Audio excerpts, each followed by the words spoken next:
Welcome to the girls, and as always, we always have a surprise for you. We have a substitute for Janine today, a nice filler in her. We have Lisa Schugardt, who is no stranger to anybody watching Channel 13 SSP TV, our head news director, and my right-hand girl today, right, Lisa? That's right, pinch hitting for Janine. We did the one for Halloween that time, so that was a lot of fun. Yeah, we are going to cook up some good stuff because we have a special guest with us. We certainly do have a special guest today. We would like to say welcome to Roslon Johnson, who is a certified registered nurse practitioner with the Lehigh Valley Physician Group, and she is in family medicine on the airport beltway, so just a hop, skip, and a jump from our studio, and you are there. Yeah. And you're here to talk about a really important subject which maybe doesn't get a lot of discussion, and that being men's health. Yes, yeah. Well, welcome to the show. Thank you for taking some Thank time. you for having me. I really appreciate it. I'm sure you're really busy between your work and also you have a family of 3 children. I do, yes. Always busy. There's never a dull moment or a break. But no, it's okay. Absolutely. And we were doing research for the show, and I saw that you have always wanted to be in medicine, and you started as a candy striper. I think that's amazing. I did. I think I was like 14 or 15 at Sacred Heart Hospital all the way down in Florida. So yeah, I always knew. I don't know where it came from, but it was always my passion to be in medicine and healthcare. It's a gift. I think you're born with that. When have that caring personality, it's something I don't think you can learn. I think you really have to have that drive. Oh, well, thanks. Yeah, I know. Very passionate from the get-go, so. Takes a special person to be involved in something, in medicine of any kind. This one here too was a nurse, so you know that it really does take a truly special person. You have to be very compassionate and caring. So we're glad that you're in your position that you're in, and we're glad you're here with us today to tell us some very important information, because we know a lot of the guys don't always pay attention. The ladies do. Right. Some of the guys do, but most of them do not. So I guess they're big babies. They just have to push them along. Yeah, they have to push along. So with men's health, what should men be watching out for? We have men out there maybe who don't listen to their wives. And, but they still need to take care of their health. So first of all, when we talk about men's health, I was always curious, like at what age does a young man who's maybe going to a pediatrician, what age should he switch over to a regular general like practitioner? Family medicine? Right. Yeah, they should switch over anytime between like 18 and 21. That is the time that we're like super busy in college. They think there's nothing wrong with me, but still going for that annual visit starting right at 18 all the way up through, just to touch base so they can check a blood pressure, talk to you about blood work if that's needed at that time. A lot of men skip those early 20 years because they just feel like there's nothing wrong with me, but we will find things. Yeah, they do think they're invincible. And a lot of them are playing sports and they get injured. Sure. And, we've all heard about different concussions and things that they suffer. But what are some of the other things then as they start getting older? What should they be watching for? Well, men oftentimes forget there's like a familial history there, that sometimes what your parents have is what puts you at risk for things that you might have. So sometimes like heart disease or checking for diabetes, even like early high blood pressure. Sometimes men, if they get into the gym and like you said, injuries and so forth, if they're lifting, they don't realize that that pain in my groin, it's not a full groin, I actually have a hernia. So there's lots of things to just make sure that you're always in touch with your primary, just to say, hey, is this normal? Or like, do I really need to have this looked at more? Right. Mm-hmm. And then I'm sure it's when they get older, though, they're worrying about screenings that need to come up, certain ages for certain things. So up until that point, though, they're not thinking about any of that, and they're just like invincible. They feel they don't have to worry about it until something serious comes along, unfortunately. Sure. So like at younger ages, especially if they have high blood pressure or their BMI is high, a lot of times they forget about being screened or checked for things like sleep apnea. We call that obstructive sleep apnea, or OSA. A lot of times they don't realize that that will affect the blood pressure. So, and sometimes your weight, depending on how high your BMI is, will affect that. So going before that time, like in your 20s and 30s, that's something to be screened for. In your mid-40s, of course, everybody should go for colon cancer screenings, and some people need to go before that time, depending on what their family history is. The family history has so much to do with it. You do see that more and more now, and there's so much prevention out there that they really need to be aware of as well, with their diet and exercise and other things. So what are some of the things that you're seeing are very common? Is it in certain locations of the United States, or is it just that age group for men? What are you finding are some of the top things that men are really supposed to be watching for now? Well, like you said, diet and exercise. I think that's a huge thing. I feel like a lot of times for men, men aren't like women where we're so in tune to like our weight and what we're maybe eating. A lot of times men are like, well, I still fit in my jeans. And, you know. Meanwhile, the waistline has dropped down about 4 inches and the belly's hanging over, right? Right. So a lot of times, not paying attention to what they're eating, and actually stress plays a huge role in that as well. So when we're really stressed out, sometimes we don't do things like go to the gym regularly. So, for most of us, we should be getting about 2.5 hours of exercise every week. So that equates to about a half hour, 45 minutes every day. And as Americans, we're just really stressed. We are super hard workers. We try to overachieve everything. And a lot of times that prevents us from going to the gym. And then our days off, we tend to say a lot of times, it's my day off. Well, not only that, but like you have a family. So that time you're trying to spend with your family. Yes. Or get things done around the house. Or for men, sometimes it's the yard work or clean out the gutters, and the last thing on their mind is going to the gym. But if they went to the gym, a lot of times cardiovascular health would improve. So when you hear a man say, I don't have to go to the gym, I cut the grass and I did this and I did that, does that count as replacing the exercise or not? It doesn't replace the exercise, but it does help in staying active, because a lot of us do have sedentary jobs, so it is very good for them. But keep in mind, if they want to lose weight or really push their heart rate to keep good, nice heart health, they do have to do some cardiovascular exercise a couple of times a week. Do you see more issues since the onset of COVID, and because a lot of people are working remotely, so that we are sitting a lot these days now, that people aren't, at least when you were out and about more often, but a lot of people are working from home or working, remotely, so that they're not getting out and about? Yeah, 100%. A lot of us have learned to convert our jobs to either at home or to work, like you said, remotely from a computer or a site. So that has prevented a lot of us. So things like having a Fitbit or like a smartwatch to where you can pay attention to your steps, maybe when you do have a lunch or a break, go get those extra steps in. It does matter. Well, if men do have concerns and they see their doctor and whatever, here in Hazleton we have a lot of great physicians, as yourself, you're with the group, and so they are able to address these. What are some of the things that doctors in our area that they do address? What are some of the most important, like prostate? They have prostate exams and they're having their screenings for their heart health. And do they have recommended exercise and things incorporated here, that they're regimens for them? So there's something that they could actually go to. They don't just go to a gym on their own. If they do have heart disease, they're able to go to the wellness center. Do they have specific gyms and certain things for them? So I will say, staying in tune with your primary will keep you up to date with all of that stuff. But yes, getting prostate exams, and typically we actually do that through your blood work now. So that used to be something that men would sometimes be, are you gonna check my prostate now? And I say, no, don't worry about it. We can add it to your blood work, but we like to maybe screen.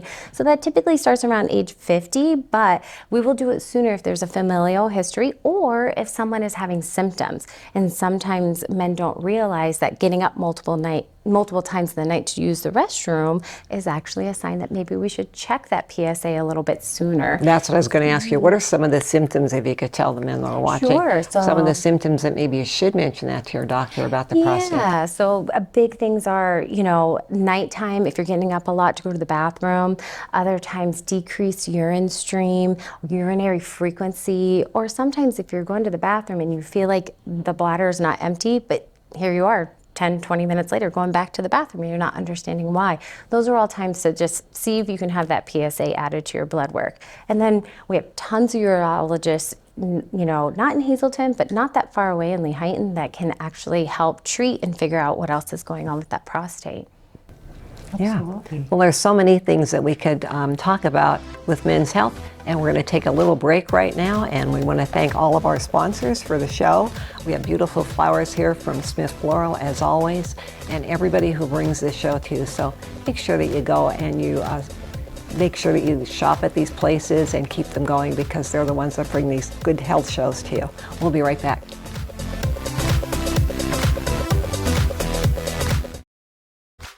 Welcome back to the girls. While we were on break, we were talking about making the list, right, Lisa?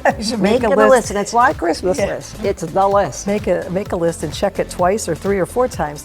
Ironically, when you're mentioning all of that, my daughter, who is in college right now, going to be a nurse practitioner, hopefully, when all is said and done, she said, I'm writing a paper and I need to know family history, that she was incorporating it somehow in this paper. I forget what the topic was. But she said, can you make me a list of all of the family members and who had what diseases?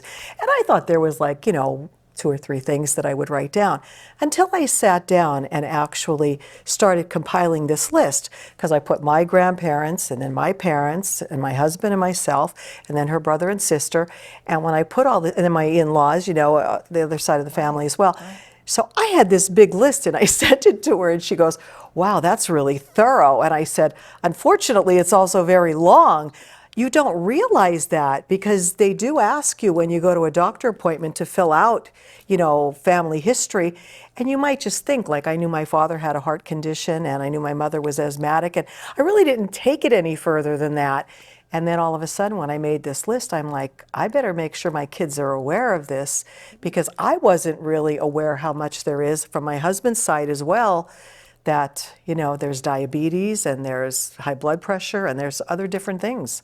Yeah, there's so much. Every time someone establishes care with me, I make sure I ask mom, dad, brother, sister. I even ask if they have children, is there something that they could have passed on to their children that they didn't even realize that they had themselves, So, that list is very, very important, because a lot of people who are like, I only came because my wife made me, then once we start going through that list is when I'm like, oh, you know what, actually, because, your father had colon cancer at a young age, we actually are going to start younger with you on your regular colonoscopy screenings and so forth.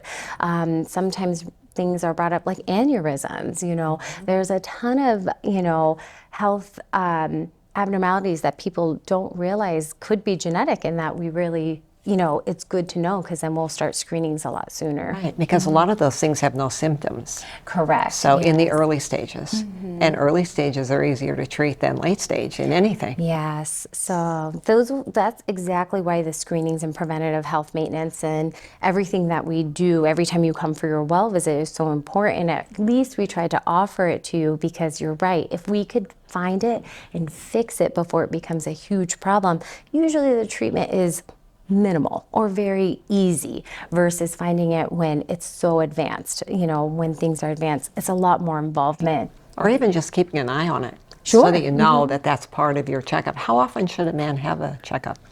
At least once a year. They should have just their routine checkup with primary care. And then, of course, if they have any issues, we'll decide from there, together with their specialist to see how often things need to be monitored. And sometimes through the specialist, they'll even just give us guidance, like if someone has a history of thyroid cancer and they say, hey, make sure that the thyroid function is checked every so many months. And this is their goal because they had thyroid cancer. We are checking it it along with the endocrinologist and then giving them a heads up like, hey, it's starting to creep up or get out of the range you would like it to be. Little reminders. And I think on my portal, at least with Lehigh Valley Health Network and Jefferson, I believe that I do get reminders of things too, which is great. Yes. It's time for this and it's time for that. So those things help us along in the, the age of all the electronics. What are some of the signs, you mentioned heart disease and aneurysms and whatever before. What are some of the signs that men should seek some help if they're, what are some things that would make them say, I have to get to a doctor, really? That would be some of those. I mean, some men just wait until they feel just extremely fatigued or very tired or they don't feel themselves anymore. It's always a great time if you just don't feel like yourself, and it's not always mood related, but could be stress related, but could also be things like anemia, or if you have a very high smoking history. Men actually need to be checked at a certain age if they were heavy smokers for something called a AAA or abdominal aortic aneurysm, and there's a screening that we can do for that. But a lot of times, if at any point you're just not feeling yourself, it doesn't hurt to come in and talk to us about it and see what we can do, see what screenings you're due for. That's super. But all ages should do it, not just older people, because they figure, I'm fine now, I'm young, I don't need to do this. Sure. And they wait until they're older. But they should go when they're young, because I'm always on my son and my husband, but my son too, because he thinks he's invincible and he doesn't need to go. Yes, oftentimes they're like, there's nothing wrong with me, so why should I go looking for something, But sometimes, like you said, a lot of these are found early when they're not symptomatic, hence why we do the screenings. So. Right. But now today, with all of the testings and with all the medications, people are able to live wonderful lives. Yes. Yeah, they really are. That's true. There were things that we don't know that might have been in our family history that no one knew what it was. They just said they passed away, and you really didn't know what the cause. They didn't have details either. Yeah. If your grandparent had a heart attack, it was just, he had a heart attack. Well, what was it from? What kind of heart attack did they have? Did they have aneurysms? Did they have blockages? So with the catheterizations and everything, I guess today it's almost like second nature. Sure, we can find things so much easier and less invasive than it used to be, and preventing things, like you said, like strokes and heart attacks, very common, many years ago in the 40s and 50s, because everyone just didn't really go for preventative health maintenance or routine blood work, and they didn't really realize that they were at risk. So, now, we're really pushing off issues like that because we're catching things early and fixing them before they're a problem. And education, like the shows that we're doing now with information. The hospital offers a lot of that also, the health network. They offer a lot of that information for education.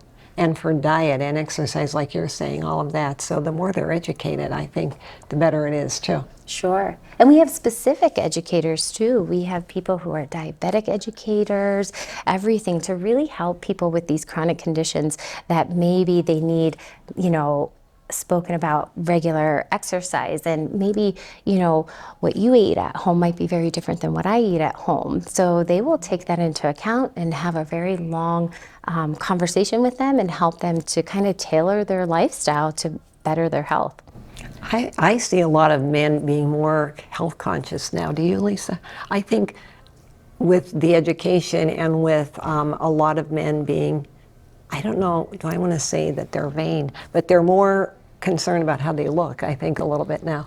A lot of times, you might get a guy that's like, oh, I don't care, I'm just married now and I can just let myself slip. But I do think there's a trend towards men being more concerned about their health now. Do you see that at all, or is it just me? No, I do think that men want to be healthier. I will say most men come and they say, I used to be able to bench this and I can't anymore, So a lot of times they'll ask me questions about things like testosterone and, fatigue and how they're sleeping, and, and that's when we end up finding or screening for other things that they might not think of might be the cause of their fatigue, But if it is hormone related and testosterone, we get you in the right spot for that too. You struck on something that I had wanted to ask you about. There's so many new things for sleep apnea now too. They don't have have to have that big machine anymore. So No more what Darth what is Vader that? machine Right, that right. everyone doesn't like. Yeah, they didn't like that. But, So what's yeah. the new treatment for that? The new one now is something called Inspire. Our ENTs at Lehigh Valley do put them in, and it is a device that goes in and will trigger the nerve to move the tongue so that they no longer will have that obstruction there.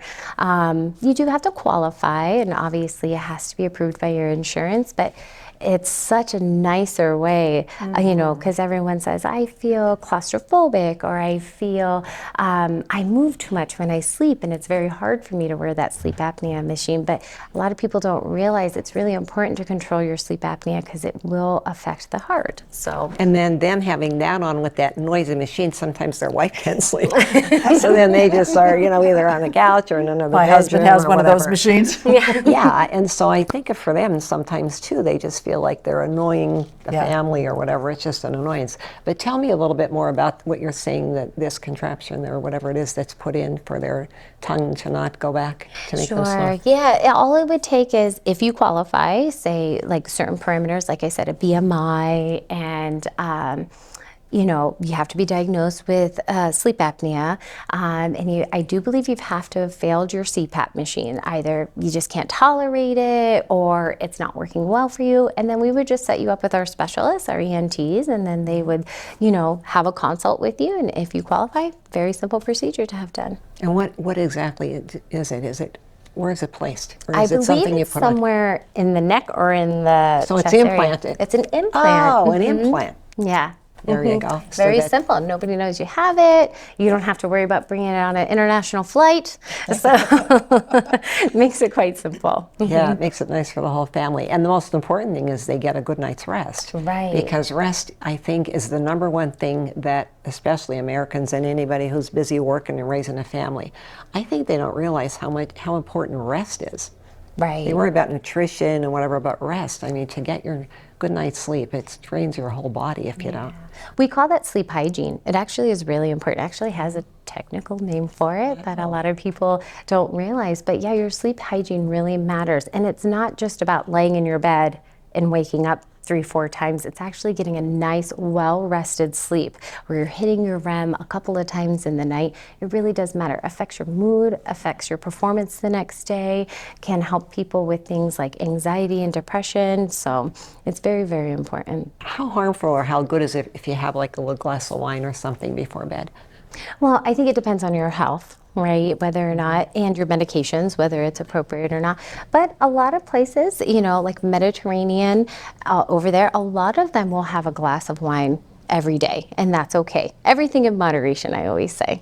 Everything in moderation. Well, on that note, we're going to say that we came to an end of another show. We could probably sit here and talk about another hour or so, at least about men's health and health in general. But I hope that you learned something, and I hope if you're a man out there watching, that you listen to your wife or girlfriend or anybody, or just your own body. Just listen to your body, take the signs, and get yourself for at least your annual checkup, and then we'll take it from there. So we'll wish everybody good health. Nice to see you. We'll see you next time.